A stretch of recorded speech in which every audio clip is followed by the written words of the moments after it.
Kadosh Boker Tov. We're continuing on Daf Membet Amud Aleph 42a1. We're just going to start the last line of Mem Aleph Amud Bet 41b on the bottom, where it says Amar Rav Chastad. Rav Chastad comes and he says, "Who's this Braita going like?" There's a Braita that says that if somebody is going to eat the Korban Pesach Tzalui, roasted, but he's going to eat it mibeod yom during the day and not in the nighttime, he's going to transgress a negative commandment. Now, usually, why should it be a negative commandment? Anything that you learn from a positive commandment becomes positive, not negative. So he says, but rather, this is the Shita of Rabbi Yehuda. According to the Shita of Rabbi Yehuda, since it says the word lemor, it's a negative commandment, which means it says in the Torah, ve'achelu et habasar balayla hazeh. You have to eat the meat on this night. When it says ve'achelu et habasar balayla hazeh, it means in the nighttime. You're not allowed to eat it during the day. But if I'm going to tell you don't eat it during the day, which is like a negative, but it's coming from a positive. Anything which comes from a positive is considered a positive, right? And a lota said that's coming from an aseh is considered an aseh. So says the Gemara, but this shita is Rabbi Yehuda. Rabbi Yehuda says that since at the beginning of that parasha it said, "Vayomer Hashem Moshe v'Aaron lemor," the word lemor comes to teach you that it is a negative. That means even though you're learning it from a positive, it still has the characteristics of a negative commandment. And therefore you have a negative commandment of eating the Korban Pesach during the day. Okay, now again, you're eating it properly. You're eating it salui. You're eating it roasted. You're not eating it cooked. You're not eating it raw. You're not, no. But still, you're eating it during the day. It's a negative commandment according to Shitat Rabbi Yehuda. The time as we learned in a Braita, this is to explain Shitat Rabbi Yehuda. Shor vaseh, salua vekalut.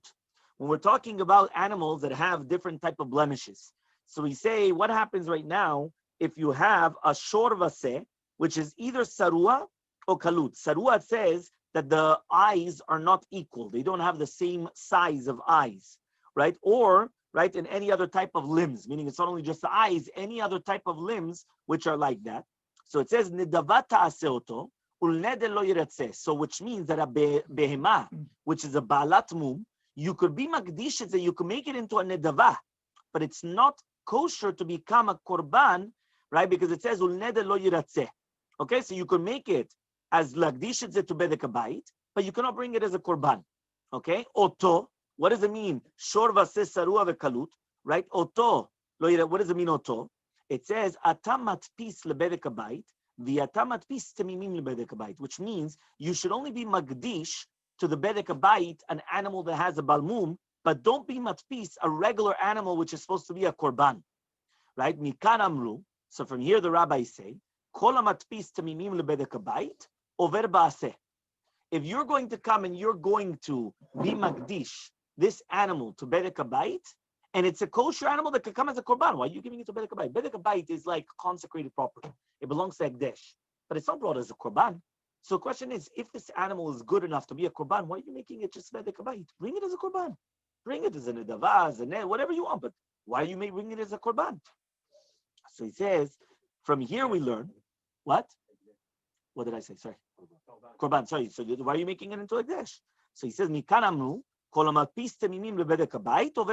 from here we learn that a lav, which comes from a positive commandment, because the Torah said nidavata seoto and not tamimim. So you should make it into a nidavah. Mashma, that don't make a tamim animal, don't make a regular animal into a nidavah. Right? So he comes and he said to the Bedek habayit, yeah? So comes Rabbi Yehuda and he says, but that's only a positive commandment. How do we know that there's also a negative commandment? Meaning right now, we just learned is that since it said that only the animal which has a defect, you bring it as a nedavah to the bedek habayit, mashma, that if it's a tamim, if it's a good animal, don't bring it as a bedek habayit. So that's a negative that you're learning it from a positive. The positive is only these type of animals bring it to the bedek habayit. I'm learning from it a negative. But says the Gemara, the Chachamim come and they say, anything which is a negative coming from a positive is considered a positive. So now says the Gemara, that's only going to be a positive commandment. Rabbi Yehuda comes and he says, what about, how do we know now a negative commandment? The word lemor, limed al kol parasha kula, shieh belo ta'aseh. Rabbi Yehuda. According to Shitat Rabbi Yehuda, the second that it says the word lemor, this comes to teach you that the entire parasha is also going to be a negative commandment. It says here, besides the positive commandment, that's what it says here in the footnote. Milevad means besides the Isura Se, which you have, according to Rabbi Yehuda, there's also a negative commandment. And the Gemara is going to explain exactly why. Okay? So here it says, according to Shitat Rashi, it's mashma that all the dinim that are there is also a negative commandment, not only just with this. Everything, like all the halachot that we're going to learn in this parasha, is also going to be also positive and also a negative. Okay, now we're going to explain. Amarlo Rebbe lebar kapara, says Rebbe to bar kapara, my mashma. Because it says lemor, now you're going to start learning that everything's negative?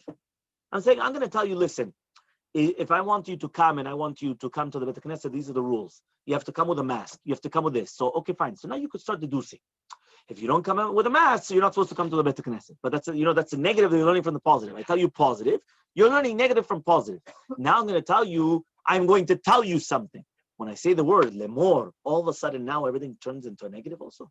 That means not only was it a positive that when you come, you get points as if to say that you came and you did that, but also if you didn't, you came without, now you get punished. What's going on? What does the word lemor come teach you?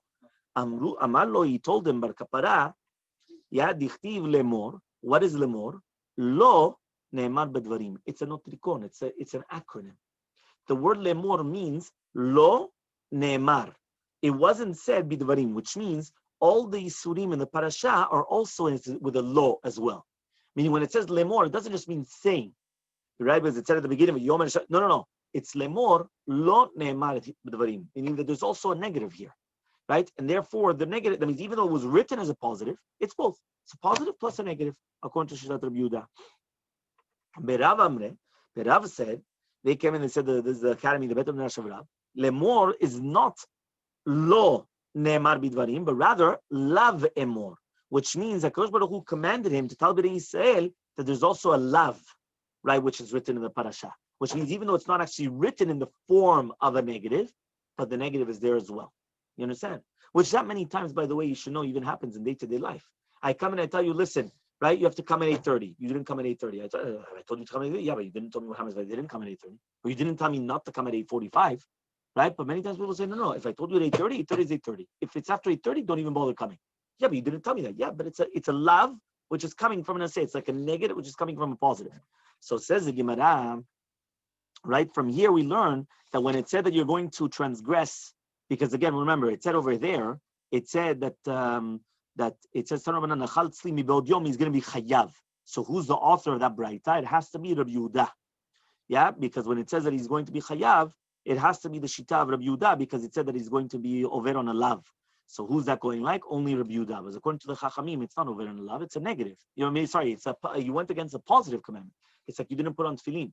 Not putting on tefillin, you're going against a positive commandment. It's not a negative commandment, right? Not wearing tzitzit. You're just not doing a positive. It's not that you're doing a negative. You understand? Fine. Now says the two dots of where we said in the Mishnah, Meta Shnisho Shel Nachtom. We're talking about, right, the waters that the Nachtom came and used in order to clean his hands. So imagine he comes a few times. So then afterwards you have to be careful because that water in itself could actually make the chametz even quicker. So it says over here, so you have to pour it out. So Tani Chada, one right that we actually learned Shofchin Bimkom Midron, that we're going to pour it out in a place which is like a slant. Yeah? Because basically we don't want the waters to become in one place, but rather they're going to go all the way down until it goes into the ground.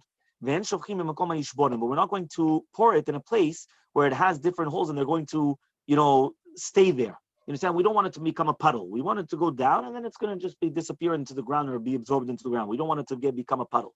The Tanyayidach, another Braita taught, the opposite. You are going to pour it to become a puddle. So therefore it's a stira. So says the Gemara, it's not a question. If there's a lot of water, so then obviously you're not allowed to pour it in a place where it's going to become a puddle.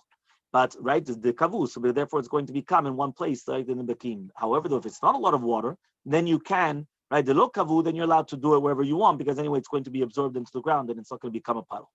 Okay? Next, Amar of Yehuda, says of Yehuda, Isha lo talush b'mayim ela b'mayim shelanu. A woman should not come and should start kneading the dough unless it's going to be mayim shelanu.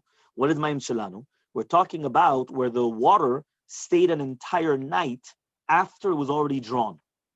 Okay, in order that it should actually cool down from the heat, which is when it's in the mayan, in the springs. Which means if you're going to collect the water right away and then bring it, it's not that cold. And therefore what's going to happen is that it could actually make it into more chametz and you're going to become a problem. But what are you supposed to do? What? Yeah, the halacha until today. Mayim shalanu. Mayim shalanu. Yeah, this is the halacha until today. Right, this is how you make matzah. Matzah with mayim shalanu. Okay? So Darasha Rav Matna bePapunya. So Rav Matna came and he taught this in the Rabbim in Papunya. It's the name of a place. So the next day, what happened is that everyone brought to him their jugs and they came to Rav Matna. And they told him, Havlan Maya, give us water. Amar lehu, so he told them, Ana b'maya debitu amri. Right? Did I say that we're talking about that our water, right? Which is linat laila? Yeah, what does that mean?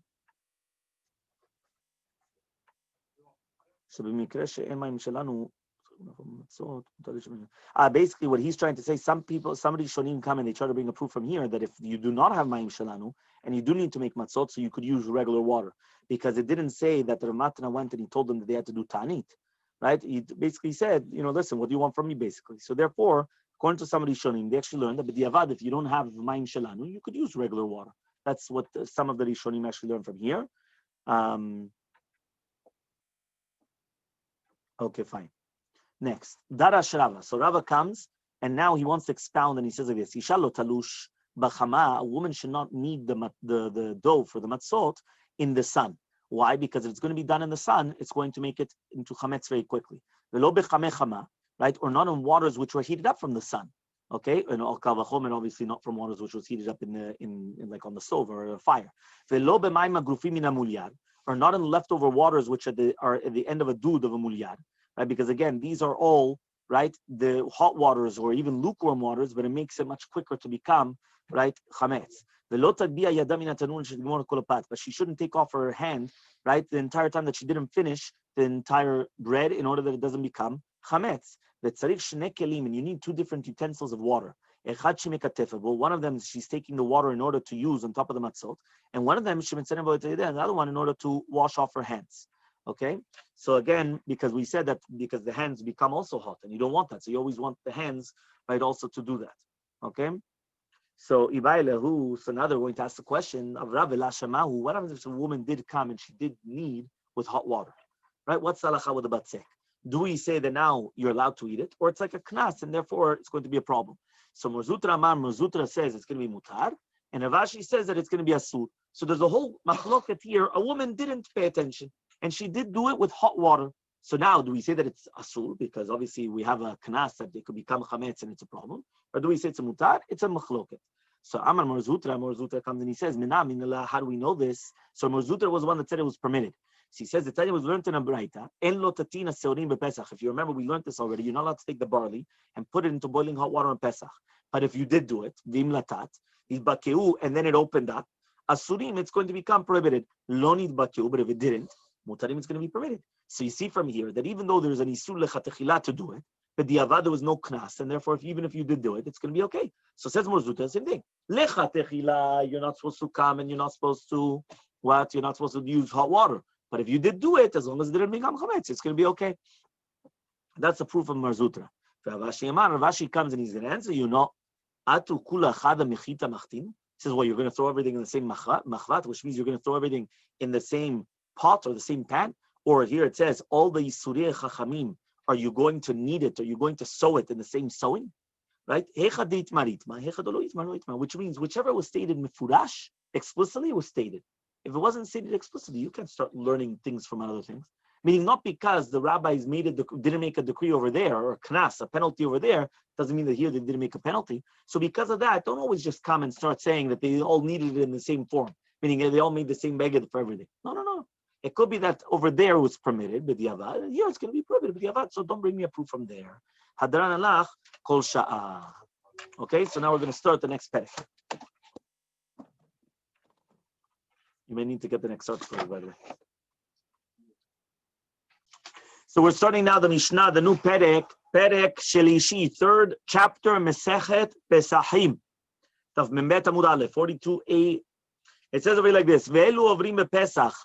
These are the things that you're going to be over on Pesach because of Bal Yirei Bal Yimatzer. Remember that you're not allowed to see or you're not allowed to find any type of chametz. So it says over here, Kutacha Bavli.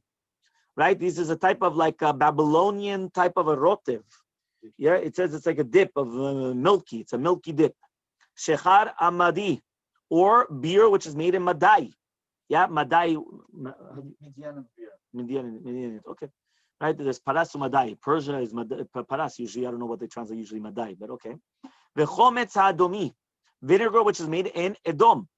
Right, where is exactly Edom? I don't know. Zitom amitzri, right, a ta'arovet which is made for curing purposes in Egypt. It's called zitom. What is it? Does it say anything, or just says zitom also? Okay, fine. It's a type of beer also. Okay, that I didn't know it's a type of beer, but okay. Now it says v'zoman shel tzabayim. We're talking about mesubin, bran water of the ones that they paint. Yeah, dyer's broth. Yeah. Dyer's broth. Okay, broth. Amilan shel tabachim. Amilan, which is like bread of the of the tabachim. Vekolan shel sofrim, debek of the sofrim. Rabbi Eliezer says, Av tachshite nashim, even tachshite nashim. What does it mean tachshite nashim? We're talking about the different types of perfumes and things like that. That's what? Cosmetics and everything of the women. Okay, so ze'aklal, this is a general rule. Kol shehu min dagan, anything which is going to be for a min dagan, right, which is a type of a grain. Hare ze over bePesach. You're going to be over on Pesach. Any types of the 5 grains. Right? Hare elu ba'azara. This is going to be in an azara. Ve'en bahen mishum karet. Right? And it's not going to be because there's not going to be. So it says over here, these things are going to be in an azara. So basically, the end of the Mishnah says this is a general rule. Anything which is a min dagan, anything which is made out of the grains, you're going to be over on Pesach, right? Because of bal yireh bal imatzeh. However, though, if you eat it, it's only going to be a negative commandment from the Torah, but there's no karet. Remember, if you eat chametz gamur on Pesach, it's karet. Here, there's no karet, and we're going to see why in the Gemara. Says the Gemara, Tanu Rabbanan, we learned in the Braita.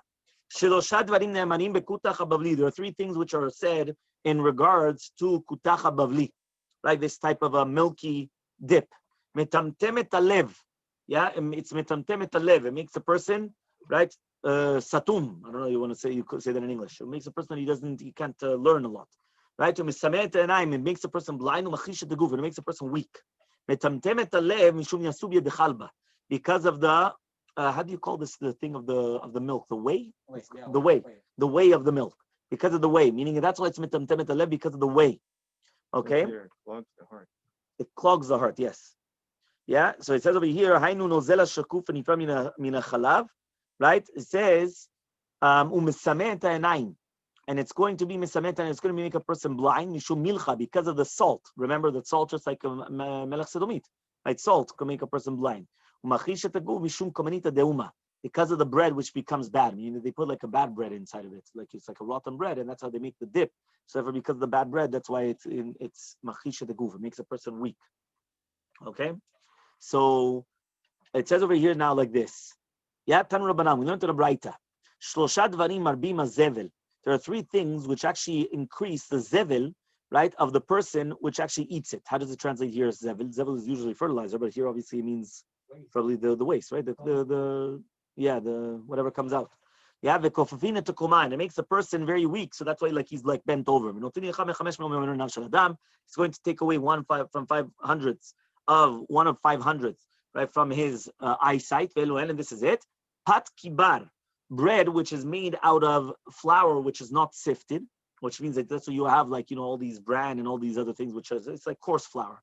V'shechar chadash, and new beer, which means that you didn't leave it to become old beer. V'yerek chai, and a vegetable when it's raw. Yeah, so here it says we're talking about, for example, batzal, chazeret, karti, leeks, the onions, and lettuce. So he says if you eat a very, very big amounts, you're accustomed to eating them, so it's not good. Okay? So Tanu Rabbanan, we learned also in a Braita. There are 3 things which minimize zevel. Okay, what are the minimizing the zevel of a person? There's it makes a person calm and he's able to stand straight. And it makes a person have a good eyesight. Wow. So pat nikiya, everyone would say it makes sense, right? Good bread which is made out of sifted flour. Basar shamen, usually people say that it's not good. But here, basar shamen, fatty meat. That's what it says over here. Some people say the fatty meat is not good for the heart, no? No, but, here it says it's מעטין את הזבל, זוקפין את הקומה ומנידין את העיניים. Yeah, good thing. Grass-fed. Grass-fed and not, okay, could be. And then it says, yain yashan. So says the Gemara, pat nekiya. What does it mean, pat nekiya? Membet amud bet, 42b. The smida. We're talking about bread which was made out of kemach solet, which you sifted it very, very well for many types of brands. Basar shamen, the tzfirta deloi petach. What do you mean? We're talking about basar of a goat, which it never had a child, right? That's what it means, that it never actually was open to have a child. So therefore, that's going to be very, very good. That's a pshat basar shamen. It doesn't mean fatty in the sense that it's got a lot of fat. It just means that it never had a child. Okay, and yain yashan atik atike, yain atik of 3 years. It says over here, Rashi. Yeah, it has to be 3-year-old wine. So any wine which is not 3 years old, it's not yain yashan. So says the Gemara, kol mile demalelai kashelahai. He says anything which helps for this is actually bad for this. Which is bad for this is going to help for this, right? Which means that any food which helps to be mirapeh, one type of a choli of the ivra guf, is actually going to make it bad for something else. So, for example, something that helps the heart is bad for the eyes, or for something else, which that's the concept, right? Sometimes you have something which is very good for one part, but it's negative for the other. Nowadays, how do they sell you things? This is incredible for the heart. Yeah, but it's terrible for the lungs, and it's terrible for this and that. But it's incredible. But they don't tell you what it's terrible for. They want to sell it to you. So what are they going to tell you? It's good for this. Yeah, but if it's good for that, it's bad for this. You understand? It doesn't exist as something which is good for everything. You understand? It's good for this. It's bad for this. It's bad. You understand? So, but that's just how they sell it. It's a selling point. It says bar mizagavil la retiva, except for zangavil. Zangavil usually they translate as ginger, no? Yeah, ginger, which is lach, which is moist. Upilpele arichta, or very long peppers. Yeah, upatnikia, and bread which is very good, right? And ubasar shamen, and basar shamen, v'yain yashan, and yain yashan, okay? And it says demal elekule gufe, which is actually going to help for the entire body, which means, right, that in all of these cases, again one more time, right? So we're talking about ginger, which is moist, or pilpalim, which are rukim, panikia, basar shamen, yain yashan, that's good for the entire body. So it comes out that these things, right, basar shamen, yain yashan, patnikia, pilpale arichta, and zangavila retiva, all of these things are good for the entire body. So yain yashan is good for the entire body. A good old wine. Yeah? Huh? You're French. It's very easy for you to try. Yeah? Fine. So then we go back to the Gemara. The Gemara said, Shechara Madi. We're talking about beer from Madi. Yeah? It says over here like this. Deramube me sare. It says why? Because they come and they put me seorim, water of barley. And that's why it's going to be prohibited. Okay? Because remember, nowadays the majority of beer is actually made out of barley. But once upon a time, right, they made it out of many different things. So here it's saying that these people, what? Figs and other things as well. The chometz adomi. Another thing is chometz adomi. This shadu besare. Again, they put the barley inside of the vinegar. Okay? Now it says like this. Amar of Nachman says of Nachman. But techila at the beginning, when we had the Bet HaMikdash, when they used to bring wine as wine libations, nesachim, from Yehuda. Yeah, so it says over here, that means from the grapes that were in the south of Eretz Yisrael from Yehuda, and not from the north, which was in the Galil or in the north of Eretz Yisrael. Lo ya yenam shel Yehuda machmitz ad shenotnim letochan seorim. It would never become chametz until they used to put barley inside of it.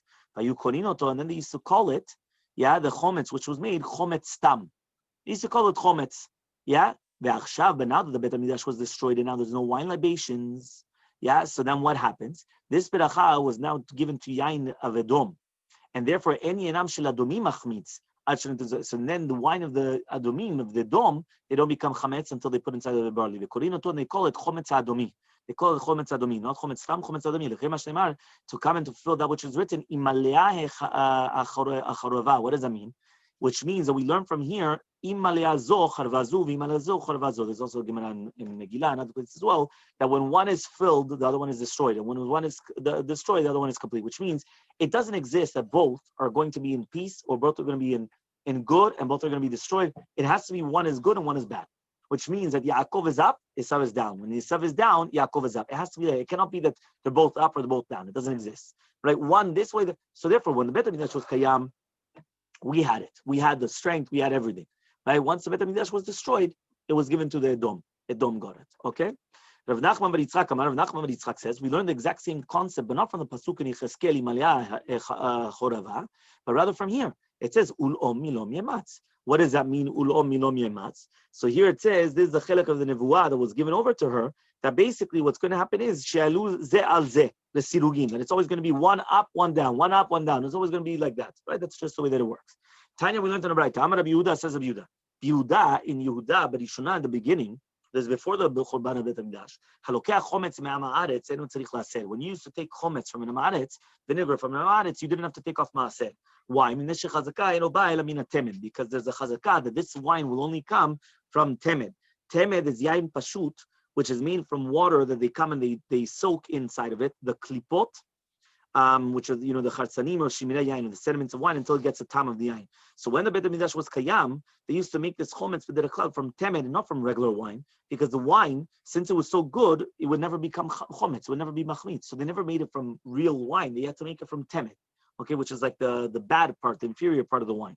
Achshav, nowadays that obviously the Bet Hamikdash was destroyed, you do have to take it off. Why? Because it comes from the yain, it comes from wine. So since it comes from wine is chayav maaser, and therefore you have to take off maaser, right? Because obviously an amaretz is not going to take off the maaser, and therefore you have to take off maaser. Okay? The Saba Rabbi Yehuda, and Rabbi Yehuda comes and he holds temed lav baresura. What temed? You don't need to take off maaser. Meaning, what are we saying? We're saying if it was wine, if it was wine, then what? You have to take off maaser, but yain is chayav maaser. So now that the Bet Hamikdash was destroyed and now it becomes machmitz, it becomes chomer, right? It becomes chomer. So therefore what?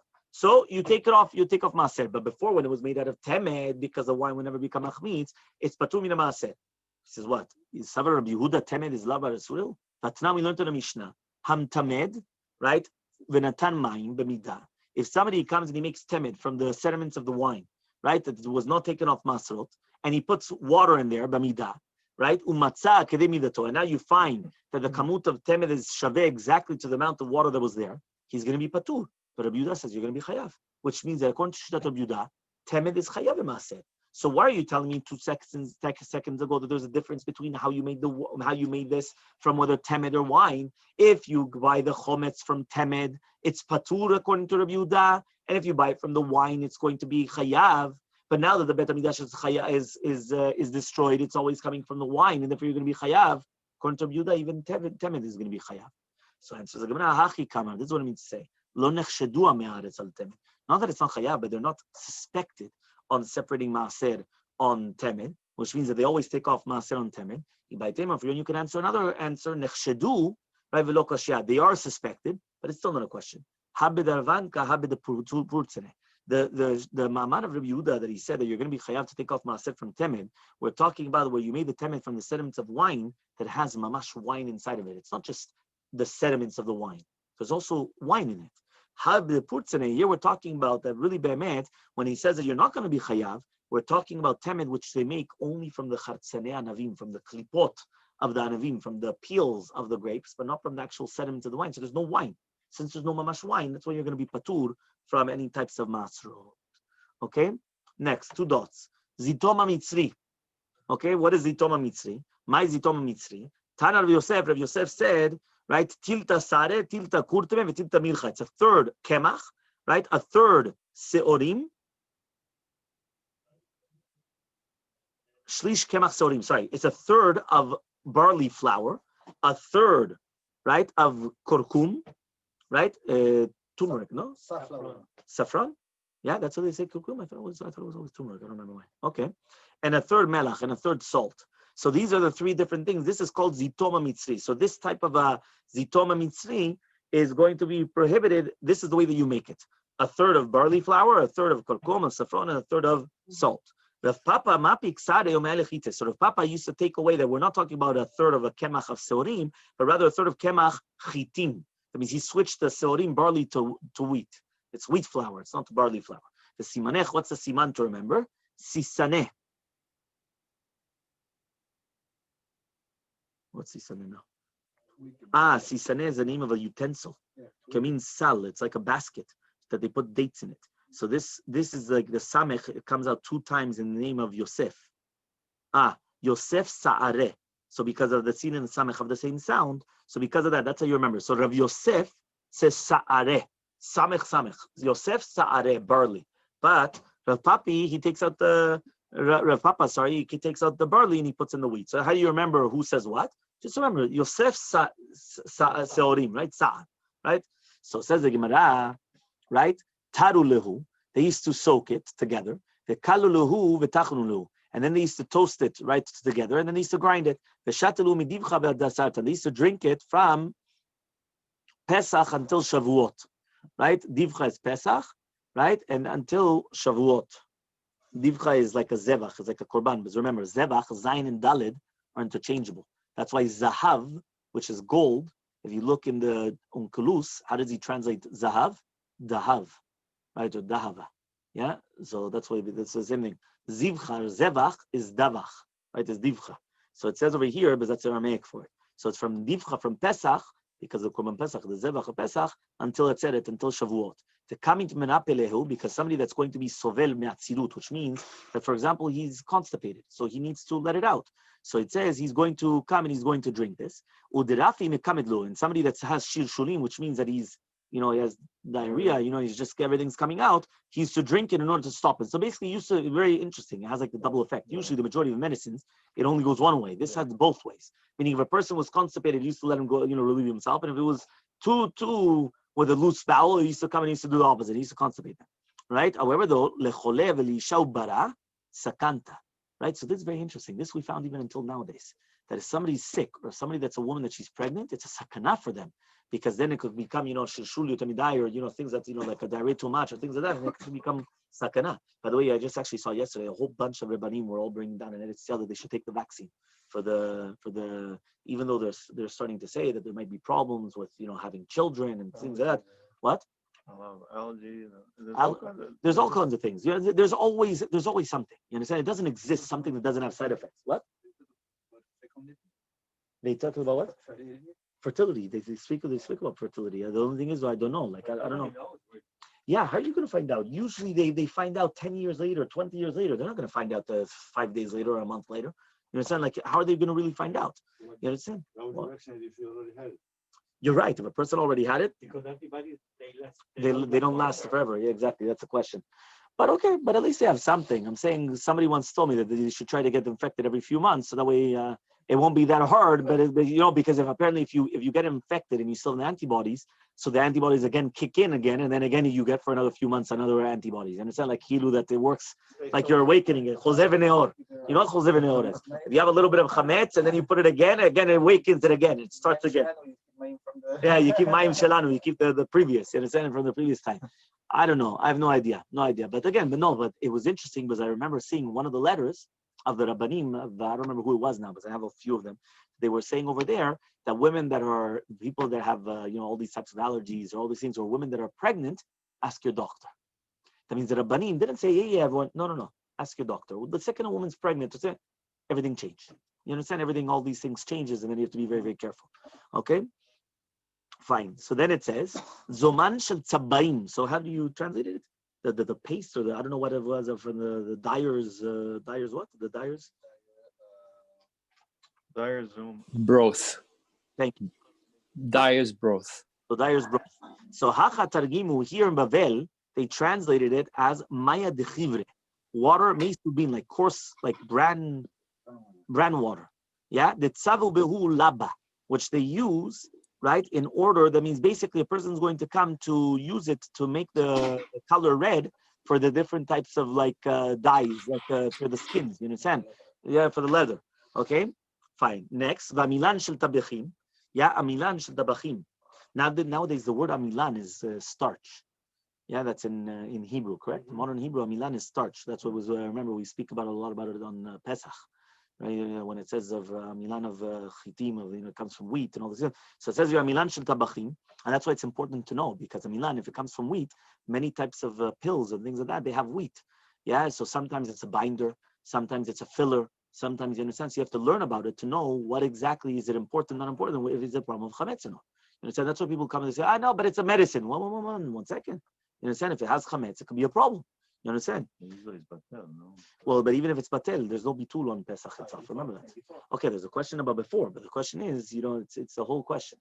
Yeah. By the way, even if you're going to say things are batel, if it's important, if it's something there, so then it's, you understand. So Rav Asher Weiss, we had an entire shiur on this, if you remember. He says that even if it could be, sometimes it's batel, you're machshiv oto. Meaning if you make it as a, in a sense, so it all depends. Is it just a filler? Is it a binder?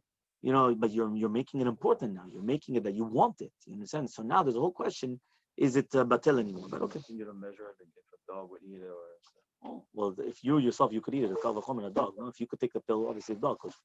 he could, but he wouldn't. No, but he would do it though. So if you could eat it, a kal v'chomer a dog. You understand? But okay, but again, I'm not saying that it's a sur. I'm just saying that we spoke about it. There's a lot of what to speak about. It was all the, because it goes into it. But we have to know what is amilan. So amilan comes from wheat, and therefore you have to know this. So it says here, amilan shetabachim pat tivua shelo yashish. We're talking about, it's a bread of grains which did not actually cook to a third, which means that it didn't get to even a third of its bishul, of its ripeness, right? Shemanicha al pia kedira. The shovet zuama, that you put it on top of the kedira, on top of the pot, and it gets all the zuama, all the, I don't know, you translate zuama, the moisture, the I don't know, The froth. The what? Froth. Froth. Okay, froth. Okay. The dirt, yeah, okay. Well, usually when we speak about zuama, the nachash, things like that, that's what you're right. We talk about, like tuma and things like that. But here it's like they're getting all the liquid, all the thing. Fine. Kolan shel sofrim. Now we're talking about the kolan shel sofrim. What is this? Hachatarguma perura de ushpeche. In Bavel, they say that its kavanah is ledebek haratzanim. So we're talking about like the paste or the glue of the ratzanim, of the ones that not tanners, shoemakers. Thank you, shoemakers. Okay. Rav Shimi Mechuzna Amar. Rav Shimi Mechuzna says zeti pulan. Yeah, of the benot hashinim. This is what the daughters of the rich people, what they use in order to take off hair. Meaning when they want to take off hair, they put on this type of, even nowadays, what do they do? A lot of them, they put, it's like a, what is it called? Depilatory cream. Yeah, wax. They come, they put it on, and they peel it off. So the same thing. They used to put this debek, which is the same thing. It's debek, it's like a glue. They used to put it on, and then with benot hashlim, they used to take it to take off hair. Right? Shmeshayirot oto livnot aniyim. So it says here the benot aniyim used to use seed, which is lime, to take it off, but it's not good. But the benot hashirim, they used to use mishcha shesh basolet, they had like flour. So therefore, when there was leftovers, they used to give it to the benot aniyim. So the shidaim was also called kolan shel sofrim. Sofrim, because these were the daughters of minamdet tinokot. Because basically the ones that are teachers were usually poor people. So you see, I guess it was like a custom, it was a minhag that the teachers had to be poor. Even though I think it's the most terrible thing in the world. I remember once they were giving a good thing. They said, I don't understand you. You're giving your entire education of your children to people that they have to try to make ends meet with nothing. And then you expect that they want to give a good education to your children. Well, if you give them everything that they need, that they don't have to be running off like a chicken without their head looking for parnasah, they would be able to educate properly. But if you're going to come and you're going to give them like, nah, what do you want? So, but I guess it was a minhag. It was something, no. What? Huh? Yeah, that's what I'm saying. It's yeah, same thing. No, but that's the concept. The concept is, what do you want from them? You understand? Meaning that what do you expect afterwards? You understand? So it's not the. I once actually heard from a mashgiach. I remember that we were speaking about why nowadays don't we do like the shitav? There's the maharal, or there's also the. I think they call it the maharal school. They call it also the gaon school. They call a few different things that they do exactly that was written in Mishnah. Ben chamesh mikra. Ben shmona lamisha, and they continue going. So I remember I once saw a boy like this, mamash. Ben chamesh mikra. When it came to the age of 8, they only learned chumash. When it came to the age of 8, they knew all of Tanakh, balpeh, but not only just in one. For example, let's say Yerushalmi. They knew Yerushalmi, Marokkai, Ashkenazi, like mamash. They knew it, but since they knew all the tamim, they were able to read it to you in any one that they wanted. The balpeh. We're not talking about no. The entire Tanakh balpeh, and then they start Mishnayot. Yeah, boom, Mishnayot. They're not going to touch Gemara. They're already 10, 11. They're no Gemara until they don't know the Mishnayot by heart. And they go all of the Mishnayot by heart. But the thing is that a lot of children, they're not there. Meaning some children, they can't get it. You understand? They don't because it's basically just memorization, and sometimes they don't find beauty in it because it's just memorizing, but they don't. You understand? So sometimes it works, sometimes it doesn't work. So I remember once we asked. Right, our mashgiach, we went and we told him, why Bemet? It's a Mishnah, and it worked. I'm saying the people, think about it. If you knew all of Mishnah Balpeh, you come to a Mishnah, you don't have to start looking into, immediately, boom, you sort of shoot it off. You understand? If you're going to afterwards to come and know Masechet Balpeh, if you Masechta Balpeh, you learn a Tosafot, it flies. A Tosafot quotes another Gemara. In 2 seconds, you already know what it is. Well, you have to start looking things up. You don't have to, you know everything what's going on. A pasuk, you have to start looking up a pasuk. You know exactly what it's talking about, where it is, what it's talking about, what it's referring to. Here, you have to start explaining the pasuk, explaining this. It's much easier. So he went and he said the problem was not in the students. The problem was in the Rabbanim. The problem was not in the students, it's in the teachers. And the truth is, it's true. You want to know who used to be Rabbanim. For example, if I remember correctly, the Khatam Sofer used to be a Rebbe. The Primi Gadim used to be a Rebbe. You know what a Rebbe means? It means we're talking about the Rabbanim, were Gdolei Olam. You understand? Like Mamash, they were people that they knew tons. You understand? But they were Rabbanim, 100%. They were the Rebbes, the Rebbein. But so now when you're going to have a Rebbe like that, the students are going to become, wow. You understand? You know what the Rebbe is. You know, that's what it was. Fine, let's continue. So it says over here, any is it so? V'atana Rabbi Chia. But Rabbi Chia came and he taught in a Braita. We're talking about the 7 types of chametz which are brought down in the Mishnah. Arba'a mine medina, ushlosha mine umanut. It says 4 of them are types of different things according to the place where they live. Right? I don't know if you remember. It was like, this Amitzri, this Adom, this, right? And then there were 3, which was according to the Umanut, according to what type of work that you're working in. And if you're going to tell me that this is what the Benot Hashirim use, what's the connection between different, meaning the Mishnah was split up, that we had the first 4 according to where they live, right? Whether it was a beer of this certain place, of this certain place, the Mitzri, of Adom, and then we come and we speak about the different craftsmen. Right, the different crafts of different types of jobs. You understand? So now, if you're going to tell me this benot shel hashnim, now what type of jobs it is? But rather they come and say, you're right. What are we talking about? Perura de ushkape. We're talking about debek sharatzanim, which is of the shoemakers, the glue, right? So why is it called kolan shel sofrim? Kolan shel ratzanim ibale. It should have been kolan shel ratzanim. So Rav Oshia says Rav Oshia, Le'olam peruda de ushkape. Really, be'emet, kolan shel is the debek of ratzanim. So why is it called kolan shel sofrim? The sofrim nami medabikim menu. The sofrim also use it in order to to glue together their papers. So therefore, since they also use it, so it's used by both. It's used also by the sofrim, and it's used also. So that's why it's done like that. Okay, fine. Next, Rabbi Eliezer comes and he says as follows: Af tachshitei nashim, even tachshitei nashim is going to be asur on Pesach. So it says over here, we're talking about, like the different types of adornments and things like that. So it says, Rabbi Eliezer says, Af tachshitei nashim saket, right? Are you going to tell me mamash also tachshitei nashim? So he says, right, Ela eima, but you have to say Af tipulei nashim. We're talking about also the tipulei nashim, again, what women use in order to take off the hairs. Ta'amar Rav Yudah ben Rav, it says Rav Yudah ben Rav, Benot Yisrael, the girls of Yisrael, Mem Gimel Amud Aleph 43:1 on the top, right? It says 43a. That it comes to the time that they're going to take off the se'arot bimkom erva, right, in the place of erva. Velo higiu leshanim, and they did not come to shanim, which means they didn't come to 12 years and 1 year, right? So what did they used to do? So they used to come and they used to take it off with this. So he says, benot aniyim toflot otan besid, benot hashim toflot besolet, benot melachim b'shem amor. Shte'emar shisha chodeshim b'shem amor, which means Esther Malka, since she was going to go to the king, so it was b'shem amor. You understand? But everyone else, it all depends. It means each one, according to the level of wealth, they used to actually use different types of, things in order to remove the, like the hair from their bodies, and that's what it is. So Bezrat Hashem, we continue Daf Mem Gimel Amud Aleph 43:1 on Sunday morning. Bezrat Hashem. Thank you very much, Rav.